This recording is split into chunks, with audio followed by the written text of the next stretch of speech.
대표님들 안녕하십니까? 주리세 채널의 최인용 세무사입니다. 우리 법인 3월달 손익계산서 나왔죠? 손익계산서 보시면서 우리 회사 진단하는 방법을 여러분들하고 한번 나눠보도록 하겠습니다.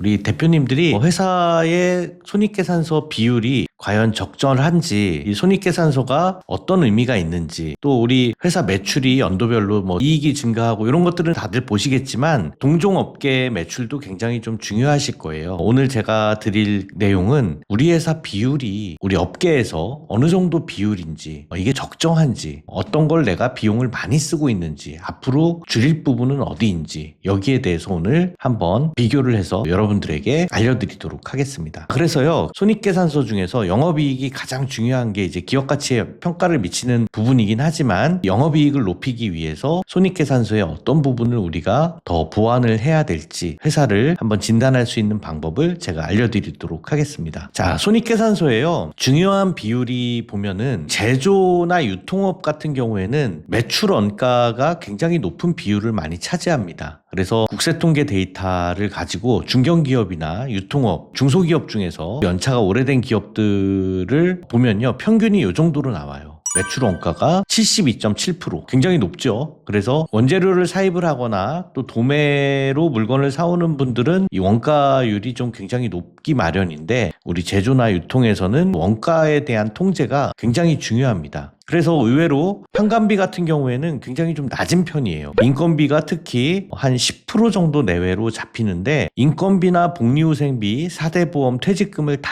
합한 금액을 말하는 게 11.1%입니다. 근데 요즘에 인건비 비중이 굉장히 점점 높아지고 있어요. 그래서 이게 한 15% 나온다 그러면은 영업이익이 마이너스가 되는 경우가 많습니다. 그래서 원가를 더 줄여서 통제를 하든지, 아니면 인건비에 대한 부분을 잘 컨트롤 하셔서 관리를 하시는 게 좋겠습니다. 특히 또 임대료 같은 경우에는 5%로 국세통계 자료에는 잡혀 있어요. 사실 이거보다 더 낮게 잡혀 있습니다. 그런데 저희가 보면은요, 보통 초창기에 시작하시는 기업들은 10% 가까이 나오는 경우가 많거든요. 그래서 임대료 10% 나와버리면 영업이익이 또 마이너스가 나버리죠. 3%밖에 안 되니까요. 그래서 제조나 유통 같은 경우에 비교적 박한 마진을 가지고 가는 경우에는 인건비나 임대료에 대한 관리가 굉장히 중요하고, 특히 사업 초기에 인건비, 임차료 비중이 높으신 분들은 임차료를 어떻게 관리를 해야 되는지, 이런 부분들도 제가 이제 세부적 비용에서 한번 더 말씀을 드리도록 하겠습니다. 제조 유통업에 대해서 좀 살펴봤고요. 외식이나 이제 프랜차이즈 같은 기업들은요, 매출 원가 비중이 그래도 재료비가 조금 낮습니다. 그죠? 일반적인 비율을 보면은 40% 정도 이하로 잡히는 경우들이 굉장히 많은데요. 근데 외식업 중에 굉장히 잘 되고 있는 브랜드들을 보면은 최근 추세는 재료비가 점점 높아지는 추세예요. 이거는 왜 그러냐면 소비자들은 점점 가성비를 찾습니다. 소비자들이 생각하는 가성비는 뭐냐? 내가 낸 돈보다 더 많이 먹는 거예요. 가성비 좋은 모델들이 뭐죠? 소비자 입장에서 외식 뷔페, 프랜차이즈 이런 데들을 소비자 만족도가 높죠. 그래서 매출도 굉장히 많이 나오는데, 이런 것들 보면은 원가 비중이요, 거의 한 50% 가까이 올라가는 경우들도 있습니다. 그러니까 원가 통제를 굉장히 잘해야 돼요. 외식이나 프랜차이즈는 소비자들한테 만족하는 그런 식재료를 제공을 하면서도 식재료 통제가 굉장히 엄격하게 관리가 돼야지만 마진을 확보할 수 있다라는 겁니다. 그래서 특히 어떤 업종이든 마찬가지지만 재료비에 대한 부분, 프랜차이즈, 외식들 관련한 기업들은 훨씬 더 중요하게 생각을 하셔야 되고요. 판관비가 그래서 비중이 좀 있는 편인데, 특히 판관비 중에서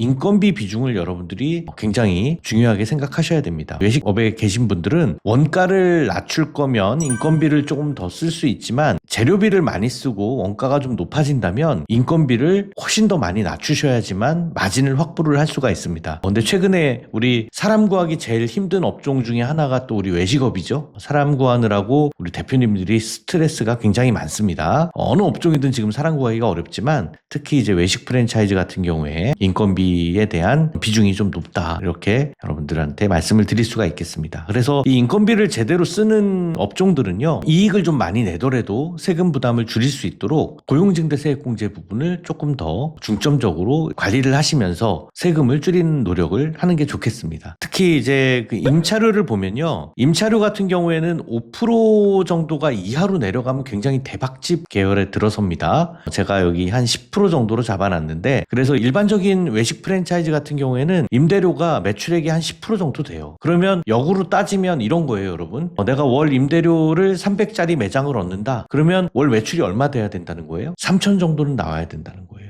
월 500 정도 내가 매장의 임대료를 구한다라고 하면 적어도 5천 이상의 매출은 나와줘야 여러분들이 목표로 하는 그런 이익을 우리가 남기기가 용이하다라는 겁니다. 그래서 손익계산서의 이런 임대료 비율을 보면서 어떻게 내가 매출 구조를 짜는 게 좋을지 이런 것들도 같이 한번 고민을 해보시는 게 좋겠다 말씀을 드립니다. 우리 외식 프랜차이즈는 다시 한번 말씀드리지만 재료비와 인건비가 굉장히 큰 포지션을 차지하기 때문에 요거를 가지고 어떻게 우리가 더 비용 절감을 할 수가 있느냐, 또 소비자 만족도를 올릴 수 있느냐, 요거에 대한 싸움이 굉장히 중요하다고 말씀을 드리고 넘어가겠습니다. 또 우리가 또 많이 있는 IT 서비스 기업에 대해서 한번 우리가 살펴보도록 하겠습니다. IT 서비스는요, 원가가 거의 없어요. 그죠? 미용업 이런데 다 사람이 손으로 하죠. 저희 세무, 법률 이런 것들도 사람이 다 타이핑 치고 사실 종이값 정도가 원가예요. 그래서 원가가 굉장히 많이 들지가 않습니다. 프로그램 비용이라든가 이런 것들이 들기도 하지만 원가 비중이 좀 굉장히 낮다라고 여러분들한테 말씀을 드릴 수가 있고요. 이런 IT 서비스 업종에서 굉장히 중요한 비중을 많이 차지하는 건 인건비입니다. 인건비가 50%가 넘어가면 안 됩니다. 우리 업종이 인건비가 50%가 넘어가면요, 남지가 않아요. 근데 이제 인건비를 칠 때는 인건비뿐만 아니라 복리후생비, 4대 보험, 퇴직금까지 같이 우리가 생각을 해야 되는 거죠. 그래서 인건비 관련해서 비용이 많이 들어가는 IT 서비스 쪽에서는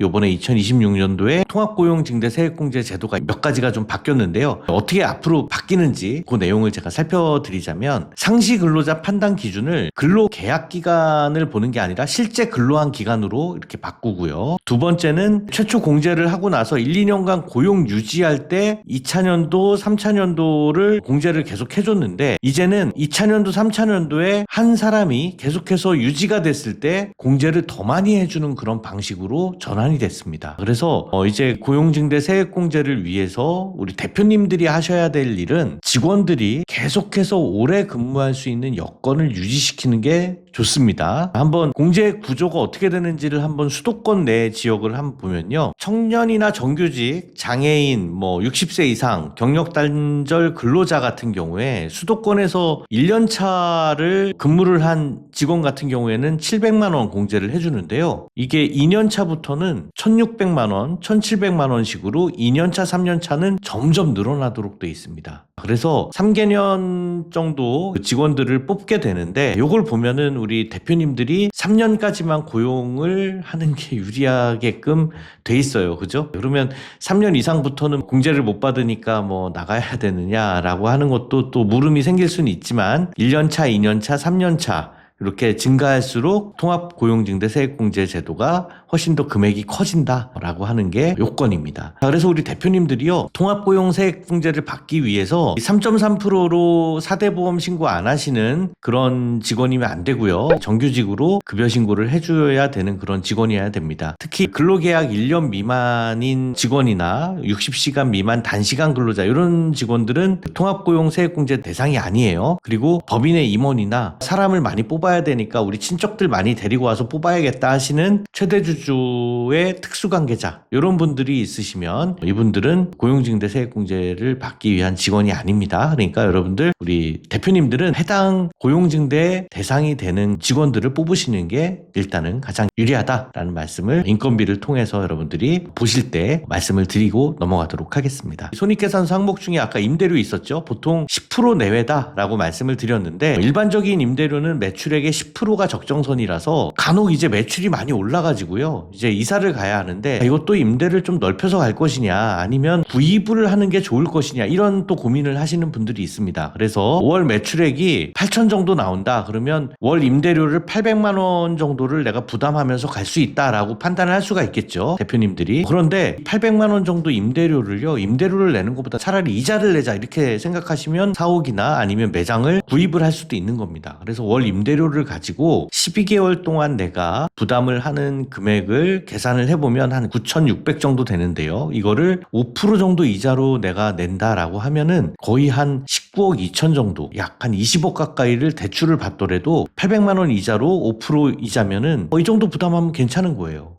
그죠? 그러면 여러분 한번 생각해 보세요. 이자를 내는 게 낫겠어요? 내가 건물을 사서 앞으로의 시세 차익을 누릴 수 있는 게 좋겠습니까? 매장하시는 분들이라면 자산을 구입하는 거를 아마 적극적으로 검토를 하실 거예요. 특히나 요즘에 상업용 건물들이 매물이 좀 많이 나와 있습니다. 그래서 매출만 나와준다고 한다면 여러분들 우리 회사에 법인 자금 20억 정도 있다라고 하면 그거랑 대출 합해가지고 약 한 40억 정도의 자산을 구입을 할 수 있는 구조가 나올 수 있는 거니까 임대료 구조를 통해서 매출액이 나와주면서 님들이 나도 회사 자산을 한번 구입을 해야 되겠다라고 하는 것도 검토를 해보시길 바라겠습니다. 차량 구입과 관련해서도 문의가 많아서 한번 차량 유지비도 한번 제가 잠깐 간단하게 설명을 드리자면요. 일단 구입하거나 리스하는 비용에 대해서는 800만 원까지는 인정을 해줍니다. 연도에 800만 원이고요. 부동산 임대업 같은 경우에는 한 400 정도밖에 안 됩니다. 그래서 차량 유지와 관련해서 리스를 사던 아니면 구입을 하던 할부로 하던 800만 원이다 라고 하는 거고요. 또 감가상각비를 포함해서 운행일지를 작성하는 유지 비용이 있어요. 기름값도 들어가고 전기차는 전기 충전비도 들어가고 또 여러 가지 정비 비용이나 보험료 이런 것들 수선비 여러 가지 비용이 들어가는데 그 비용들은 전체적인 한도가 1,500만 원까지 감가상각하는 비용을 포함해서 구입 비용을 포함해서 1,500만 원까지 운행일지를 작성하지 않아도 인정이 된다. 또 그 이상을 인정을 받기 위해서는 운행일지를 작성해서 업무 사용 비율만큼 추가적으로 인정이 된다라고 여러분들이 알고 계시면 되겠습니다. 차량 유지비에서 사실은 이렇게 한도가 걸려 있는 거는 세무사무실에서 할 일이기 때문에 대표님들이 아실 일은 아니에요. 근데 대표님들이 이것만큼은 알으셨으면 좋겠습니다. 왜냐하면 임직원 특약으로 차량 유지비를 비용 처리를 하기 위해서는 우리 차량에 대한 보험이 업무용 자동차 보험으로 등록이 돼 있어야 됩니다. 이게 임직원 특약으로 가입이 돼 있어야 되는데 이게 안 돼 있어가지고 차량과 관련한 유지비가 몇 년에 걸쳐서 몇 천만 원이나 되는 돈이 인정이 안 되는, 그것도 한 두세 대가 그렇게 돼버리면요 세금이 굉장히 많이 나옵니다. 몇 천만 원 나와요. 그러니까 업무용 자동차에 대해서 보험 특약, 특히 임직원 특약으로 가입을 해서 쓰는 거를 꼭 우리 대표님들은 잊지 않으셨으면 좋겠습니다. 왜냐하면 임직원 특약으로 가입을 안 하시게 되는 케이스가 대표님들이 가족이나 부모님 이렇게 차를 한 대씩 뽑아주면서 회사에서 비용 처리를 하려고 하는 케이스들이 많아서 그렇습니다. 그래서 실제로 누가 보험을 들고 차를 움직이느냐 이런 것들에 대한 확인을 하기 때문에 세무조사나 일제조사가 많아서 아마 주위에 요거 가지고 추징당하신 분들이 많이 있으실 거예요. 그래서 이 부분은 차량 유지비와 관련해서 제가 한번 짚고 넘어가겠습니다. 그리고 이제 접대비가 지금 이제 기업 업무 추진비로 명칭이 바뀌었는데요. 일반적인 기업은 3,600만 원, 월 한 300만 원씩 접대비 쓰실 수 있습니다. 그런데 접대비 모자라는 기업도 있고 또 남는 기업도 있는데 요즘에 접대를 많이 안 하는 추세고 또 골프장 같은 것도 이용도 많이 제한을 두고 있는 기업들이 많아서 특히 회사들이 많이 어렵다 보니까 많이 안 쓰는데요. 그래서 기업 업무 추진비나 접대비가 많이 남는 한도보다 많이 모자라는 기업들이 있습니다. 이제 그런 회사들은요, 아래 보시면 여러분들이 모임에서 오는 여러 가지 경조사 내용들이 있죠. 이런 내용들 엑셀로 정리하셔가지고 저희 직원들한테만 전달해 주시면 추가적으로 한 건당 20만 원씩 비용 인정이 가능합니다. 이렇게 해서 비용을 모자란 걸 조금 더 채워넣게 만들어 주시면 저희가 실제적인 내용들 가지고 비용 처리를 추가적으로 할 수 있다는 거 말씀을 드릴게요. 그리고 광고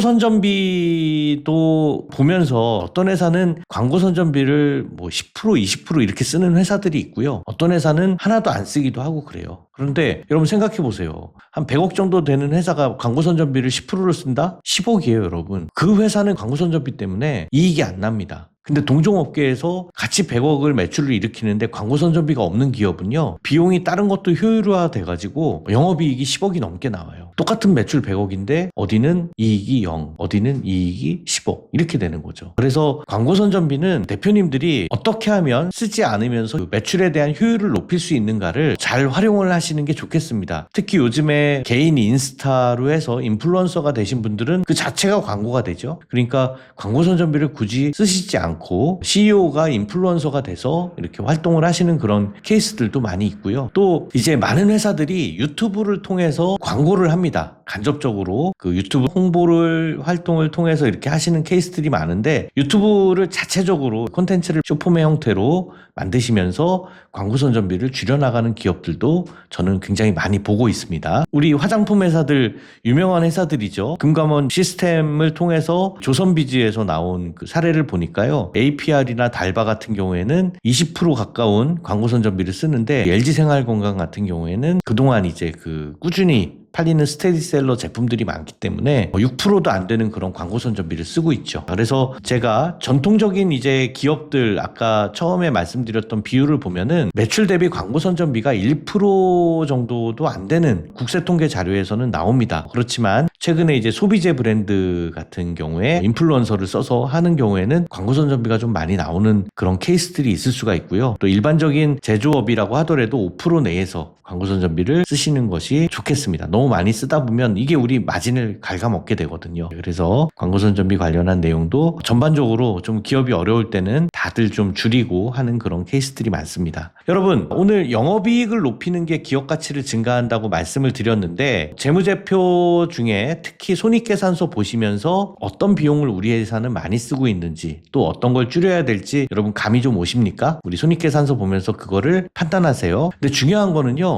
우리 회사 이익이 2억이 났어. 근데 그게 여러분 우리한테 있나요? 그렇지 않을 수도 있죠. 우리 회사 이익 2억, 우리 회사 이익 5억, 이거는 어디로 갔을까요? 이거를 알려면 여러분 재무상태표까지 같이 봐야 됩니다. 여러분, 경영의 신 이나모리 가즈오가 쓴 책을 보면요, 우리 회사의 영업이익은 어디로 갔는가라는 질문을 하면서 재무제표 분석을 하는 부분이 있습니다. 제가 그거를 토대로 우리 회사의 현금 흐름이 도대체 이익이 어디로 갔는지 다음 시간에는 재무상태표를 보면서 분석할 수 있는 내용을 대표님들께 알려드리도록 하겠습니다. 주리세 채널 구독, 좋아요 부탁드리겠습니다. 감사합니다.